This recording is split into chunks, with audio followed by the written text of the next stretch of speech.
ممالک میں دین اسلام کی خدمت ہو رہی ہے، جہاں پر غیر مسلم ہزاروں کی تعداد میں اکٹھے، بستی کی بستی، گاؤں کے گاؤں، قبیلے کے قبیلے، خاندان کے خاندان، آج بھی دعوت اسلامی کے دینی ماحول کو دیکھ کر، اسلام کی خدمت کو دیکھ کر، اسلام کے احکامات کو دیکھ کر، اسلام کی سچی عملی صاف ستھری تصویر کو دیکھ کر لوگ دعوت اسلامی کے قریب آ رہے ہیں، لوگوں کے عقائد سدھر رہے ہیں، لوگوں کے اعمال کی اصلاح ہو رہی ہے، اور 200 سے زائد ملکوں میں دعوت اسلامی دین کے پیغام کو پہنچا رہی ہے۔ اس کی بنیادی وجہ کیا ہے؟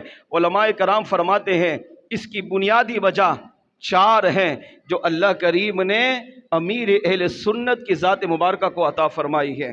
نمبر 1، پہلی چیز جس نے امیر اہل سنت کو روشن کیا وہ آپ کا اخلاص تھا، وہ آپ کا تقوی تھا، وہ آپ کا زہد تھا، وہ آپ کی پرہیزگاری تھی کہ جو بھی کام کرنا ہے اللہ کے لیے کرنا ہے، جو بھی کام کرنا ہے رب کے لیے کرنا ہے۔ تلاوت کی رب کے لیے، نعت پڑھی اللہ کے لیے، بیان کیا اللہ کے لیے، نیکی کی دعوت دی اللہ کے لیے، مدارس کھولے اللہ کے لیے، جامعات کھولے اللہ کے لیے۔ المختصر دعوت اسلامی میں جو بھی کام ہو رہا ہے سب سے پہلے اپنا یہ ذہن بنایا میں نے دین کا جو بھی کام کرنا ہے رب کے لیے کرنا ہے، اس کی رضا کے لیے کرنا ہے، اور پھر اپنے مریدین کو، اپنے محبین کو، اپنے متعلقین کو، اپنے چاہنے والوں کو بھی یہ پیغام دیا ہے کہ ہمارا ہر کام اللہ کے لیے ہونا چاہیے۔ ان کے اخلاص، ان کے تقوی، ان کے زہد، ان کے بردباری، ان کے خوف خدا، ان کے عشق رسول نے وہ اخلاص تھا، وہ کمال تھا کہ اللہ کریم نے آج دعوت اسلامی کو 80 سے زائد شعبہ جات بھی عطا فرمائے اور دعوت اسلامی کا پیغام 200 سے زائد ملکوں میں بھی پہنچا دیا۔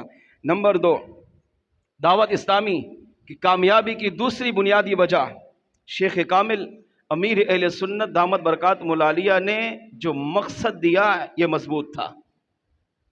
ہمارے ہاں مقصد تو ہوتا ہے مگر صبح ہے تو شام کو مقصد کا پتہ ہی نہیں ہے، رات کو مقصد دہرایا صبح پتہ ہی نہیں مقصد کیا تھا، بلکہ ہم دنیا میں آئے ہمیں تو دنیا میں آنے کا ہی مقصد کا نہیں پتا مقصد کیا ہے۔ انہوں نے جو مقصد دیا ہے خالی دیا نہیں، مقصد کو اتنا عام کیا، اتنا عام کیا، اتنا عام کیا کہ کیا بچہ، کیا بوڑھا، کیا جوان، کیا مرد، کیا عورت، ہر مسلمان کے دل میں اس بات کو راسخ کر دیا ہے کہ مجھے زندگی گزارنی ہے تو اس مقصد کے تحت گزارنی ہے۔ اور وہ مقصد کتنا پاکیزہ؟ فرمایا مجھے اپنی، میں دنیا میں آیا کیوں؟ اللہ کی عبادت کے لیے، مجھے اپنی اصلاح کرنی ہے، پھر ساری دنیا کے لوگوں کی اصلاح کرنی ہے، نہیں، اصلاح کی کوشش کرنی ہے۔ یہ نہیں کہا میں کر کے دکھاؤں گا، میں اپنی اصلاح میں کامیاب ہو گیا، میں نے دنیا کے سارے غیر مسلموں کو کلمہ پڑھا کے مسلمان کر دیا، یہ نہیں کہا کہ میں تو دنیا مرتے دم تک ساری دنیا کے غیر مسلموں کو کلمہ پڑھا کر مسلمان بناؤں گا، یہ نہیں کہا۔ فرمایا مجھے اپنی، پھر ساری دنیا۔ اب ساری دنیا میں گھر بھی ہے، ساری دنیا میں گلی بھی ہے، ساری دنیا میں محلہ بھی ہے، ساری دنیا میں آپ کا قبیلہ بھی ہے، خاندان بھی ہے، آپ کا علاقہ بھی ہے، آپ کا شہر بھی ہے، آپ کا صوبہ، آپ کا ملک، یہ ساری دنیا میں شامل ہیں۔ تو فرمایا مجھے اپنی اور ساری دنیا کے لوگوں کی اصلاح کرنی ہے، نہیں، اصلاح کی کوشش کرنی ہے کہ میں دنیا میں آیا اپنی زندگی سنواروں، رب کی عبادت کروں، آقا صلی اللہ علیہ وسلم کی سنت پر، حضور کی تعلیمات پر عمل کر کے زندگی گزاروں، اور پھر ساری زندگی قبر میں جانے تک اسی کام پہ لگا رہوں۔ یہ ہے ہمارا دنیا میں آنے کا مقصد۔ یہ مقصد آپ نے دعوت اسلامی کے لوگوں میں اتارا ہے، ہر ایک کو یاد کروایا ہے، صبح شام دن رات، کوئی بھی ہمارا کام ہو پہلے مدنی مقصد دہراتے ہیں۔ کیوں دہراتے ہیں؟ راسخ کیا دل و دماغ میں، تاکہ مسلمان کو پتا ہو کہ میرا دنیا میں آنے کا مقصد کیا ہے، اپنی بھی اصلاح کرنی ہے اور میرے ساتھ جتنے لوگ رہتے ہیں مجھے ان کی بھی اصلاح کرنی ہے، ان کے عقائد کو سدھارنا ہے، ان کے اعمال کو سنوارنا ہے۔ یہ مقصد اتنا کامل تھا، مقصد کو اتنا عام کیا ہے، اتنا راسخ کیا ہے، ہر ایک مسلمان کے دل و دماغ میں اس کو اتارا ہے اور اللہ کو آپ کی یہ ادا اتنی پسند آئی کہ مقصد کی مضبوطی کی وجہ سے اللہ کریم نے آج امیر اہل سنت کو اہل سنت کا امام بنا دیا ہے۔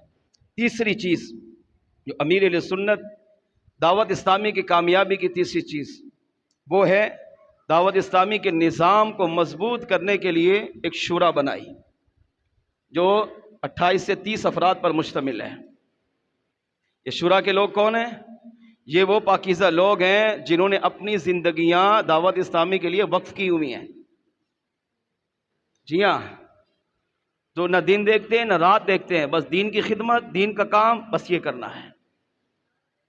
گھر بار، خاندان، بیوی بچے، اہل و عیال چھوڑ کر کئی دن، کئی مہینے تک سفر کرتے ہیں، مشورے کرتے ہیں، دنیا بھر کے سفر کرتے ہیں، ہر ملک میں جاتے ہیں۔ کیوں؟ دین اسلام کے پیغام کو عام کرنا ہے۔ اس شورا کو اتنا مضبوط بنایا ہے، ان 30 افراد پر مشتمل یہ شورا اتنی مضبوط بنائی ہے کہ ان میں سے ہر ایک کو اگر آپ غور سے دیکھیں نا تو وہ الگ چمکتا ہوا ستارہ ہے۔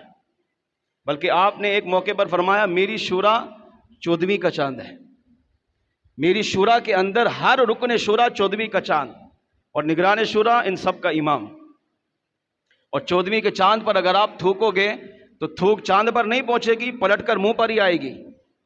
شورا کو اگر برا بلا بھی کہو گے تم ان کو گندا نہیں کر رہے، برا بلا کہنے والا اپنے آپ کو گندا کرے گا۔ اتنا بھروسہ، تربیت کی ان کی، اپنا خاص فیض ان اراکین شورا کو عطا کیا۔ ایک رکن شورا کا انتقال ہوا، میں وہاں موجود تھا۔ امیر سنت رو رہے تھے، روتے ہوئے یہ جملہ بیان کیا ہے، آج سے تقریباً 20 سال کی پہلے کی بات کر رہا ہوں۔ فرمایا اگر اس کی جگہ میرا اپنا سگا بیٹا حاجی عبید رضا اتاری جو اس وقت امیر سنت کے جانشین ہیں، فرمایا اگر ان کا بھی انتقال ہوتا تو مجھے اتنا دکھ نہ ہوتا جتنا اس رکن شورا پر ہو رہا ہے۔ اور امیر اہل سنت جھوٹ نہیں بولتے، اللہ نے انہیں جھوٹ سے محفوظ رکھا ہوا ہے۔ حالانکہ بیٹے کی محبت باپ کے ہاں سب سے زیادہ ہے، باپ محبت نہ بھی کرنا چاہے تب بھی نہیں چھوڑ سکتا۔ فطرتی اللہ نے اولاد کی محبت ماں باپ کے دل میں ڈالی ہے، مگر اراکین شورا اتنی مضبوط بنائے، ان پر اعتماد اتنا کامل رکھا۔ فرمایا اس کی جگہ اگر میرا سگا بیٹا ہوتا تب بھی مجھے اتنی تکلیف نہ ہوتی جتنی تکلیف اس کے جانے پر ہو رہی ہے۔ یہ شورا دعوت اسلامی کی کامیابی، دعوت اسلامی کی ترقی کا راز، دعوت اسلامی دنیا میں پھیل رہی ہے، پھول رہی ہے، دین اسلام کے پیغام کو عام کر رہی ہے۔ اس کی تیسری وجہ یہ ہے کہ دعوت اسلامی امیر اہل سنت نے ایک شورا پر مشتمل کمیٹی بنا کر ان کے حوالے کی کہ بس جو یہ کہیں آنکھیں بند کر کے اس پر عمل کر لو، جس کام سے یہ لوگ روکیں آنکھیں بند کر کے اس سے رک جاؤ۔ ان کی اطاعت کی، فرمایا سمجھ لو میری اطاعت کی ہے۔ یہ ہے پوری بنیادی وجہ۔ اور چوتھی وجہ وہ ہے کہ اس راہ میں دین اسلام کی تبلیغ میں جو مشکلات آئی ہیں، جو پریشانیاں آئی ہیں، جو تکالیف آئی ہیں، امیر اہل سنت نے ڈٹ کر ان کا مقابلہ کیا ہے، ان تکالیف پہ صبر کیا ہے۔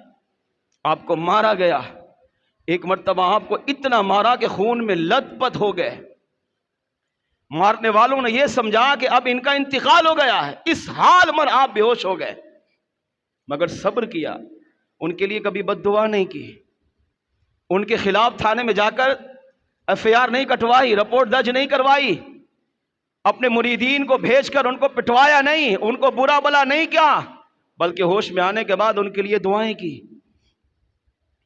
آپ پر پان کی پیپ پھینکی گئی، آپ پر پتھر پھینکے گئے، آپ پر مٹی پھینکی گئی، آپ کے سامنے آ کر تالیاں بجائی گئی، سیٹیاں بجائی گئی، آپ کو برا بلا کہا گیا، مگر آپ نے صبر کیا۔